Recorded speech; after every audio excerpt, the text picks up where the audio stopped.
विगत 2014 से लेकर आज तक 9.5 साल होने जा रहे हैं, 9 साल पूरे हो गए हैं। आपने देखा कि घर घर में गैस के कनेक्शन पहुंचाने का काम, फ्री में गैस के कनेक्शन पहुंचाने का काम किसने किया?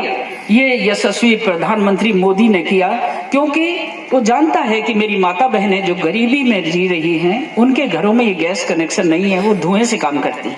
शौचालय का निर्माण देखिए आप, पहली बार लाल किले की प्राचीर से जब भाषण दिया तो एक ही बात रखी कि मेरी माता बहनों को शौच के लिए रात्रि का इंतजार करना पड़ता है। देखिए उसका समाधान ऐसे किया कि 13 करोड़ शौचालय आज तक बन चुके हैं, 13 करोड़ शौचालय बन चुके हैं। हम जानते नहीं थे, मैं भी जिस घर की बेटी हूँ, कोई बहुत पैसे वाले की अमीर की नहीं, एक अनपढ़ किसान की बेटी हूँ, अनपढ़ सास ससुर की बहू हूँ। मैंने भी शौचालय अपने घर में नहीं देखे थे दोनों में, लेकिन आज सामर्थ्यवान तो बना चुका था, लेकिन जो गरीब था उसका नहीं बना। तो आदरणीय मोदी जी ने घर घर में शौचालय पहुंचाया, जिसकी क्रियान्विति करने वाले हमारे प्रधान जी बैठे हैं, हमारे सरपंच साहब बैठे हैं, ये करते हैं।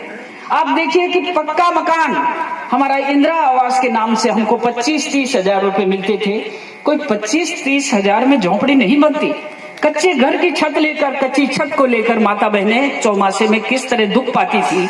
मोदी जी ने कल्पना करी कि नहीं, इनको पक्का घर 1,48,000 रुपए, 12,000 शौचालय के, और फ्री में गैस का कनेक्शन, ये और फ्री में लाइट का कनेक्शन, ये चारों सुविधाएं देकर हमारे गरीबी रेखा से जीने वाले भाई बहनों को लगभग अब तक 14 करोड़ लोगों को हमारे देश के अंदर पक्के घर दिए हैं। राजस्थान में भी 1 लाख के लगभग हो चुके हैं।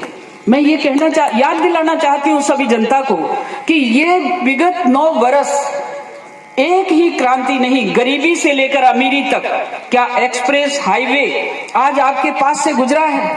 आप देखते होंगे कि क्या इस तरह का हाईवे धनावड़ पे जिस तरह का रेस्ट एरिया बनाया है, आने जाने वालों को सुविधा मिले। ये गति शक्ति का एक प्रकल्प था, और ये गति शक्ति केवल रोड पर ही नहीं थी, ये ट्रेन में भी थी। कि आज रेलवे के आप ये देखिए कि आपके बसवा में ये आदर्श भारत स्टेशन जो बना है, अमृत भारत स्टेशन, ये इसमें भी आपके यहाँ की घोषणा है, बांदीकुई की है और दौसा की है। एक एक स्टेशन को जिस तरह से श्रृंगार दिया जाएगा, सुविधा दी जाएगी, यात्रियों के लिए सुविधा दी जाएगी और आपको कनेक्टिविटी के लिए आराम दिया जाएगा, ये मोदी जी की कल्पना है। मेरे बंधुओं, एक बात मैं जरूर कहना चाहूंगी, मैं वोट की राजनीति नहीं करूंगी, लेकिन सच्चाई की राजनीति जरूर करना चाहूंगी। मैं आपको कहना चाहती हूँ कि जो पानी की कनेक्टिविटी है, जो ईसरदा डैम से पानी आएगा, इसकी योजना का नाम है जल जीवन मिशन, और जल जीवन मिशन में आधा पैसा भारत सरकार का होता है, आधा पैसा राजस्थान सरकार का होता है।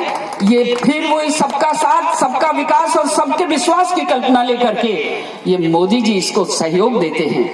ये 50% का जो हिस्सेदारी है, ये केवल राज्य सरकार की नहीं है। राज्य सरकार क्रियान्विति वाली एजेंसी है, कार्य रूप में परिणत करने वाली एजेंसी है। भारत सरकार अपना धन देने के लिए इन सभी स्कीम्स में, जितनी स्कीम मैं बोल रही हूँ, 72 स्कीम ऐसी है। आज आजीविका मिशन में 2 लाख रुपए से कोई भी बहन यदि धंधा करना चाहती है तो बिना किसी गारंटी के, बिना किसी कोई भी धरोहर गिरवे नहीं रखनी पड़ती और वो सुविधा अपना आजीविका मिशन में लेती है। मैं एक बात कहना चाहूंगा, गरीबों के लिए ये सेल्फ हेल्प ग्रुप बने हैं। आप स्वयं सहायता समूह के नाम से जानते हैं। 81 करोड़ बहनों को इन स्वयं सहायता समूह से जोड़कर, इसमें भाई भी जुड़ेंगे, नौजवान भी जुड़ेंगे, जो भी समूह बनाता है वो जुड़ सकता है। मैं एक ही बात नहीं कहना चाहती, आपको ये कहना चाहती हूँ कि मैं उल्हाना बर्दाश्त नहीं करूंगी।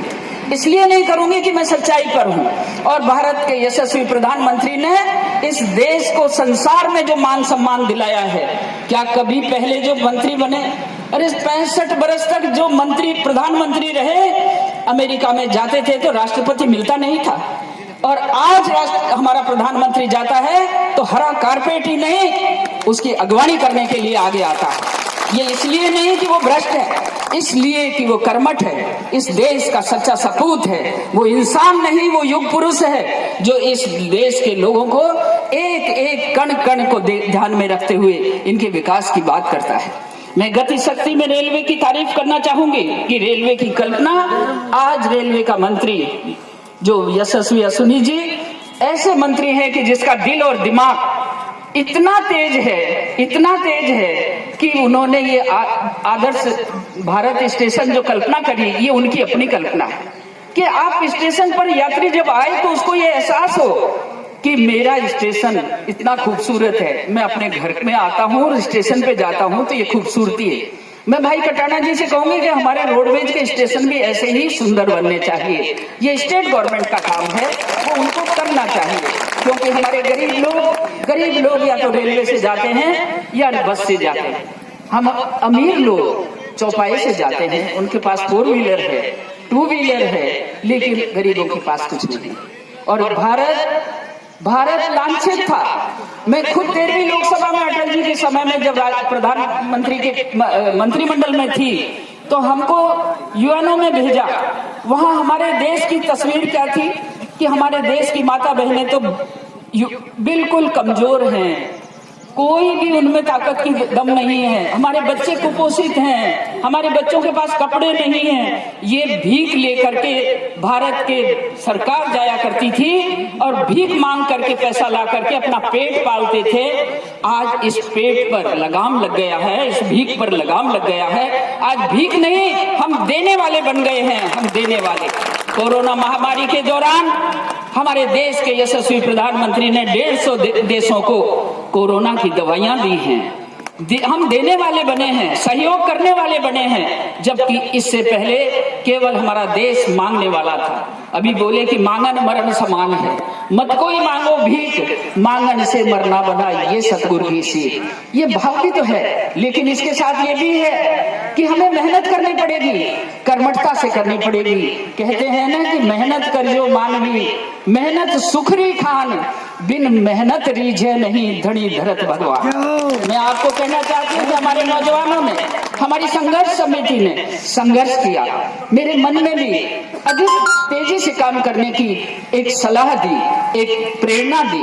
मैं संघर्ष समिति का धन्यवाद करते हुए ये बात कहना चाहूंगी कि आज घर घर में सुविधाएं होनी चाहिए।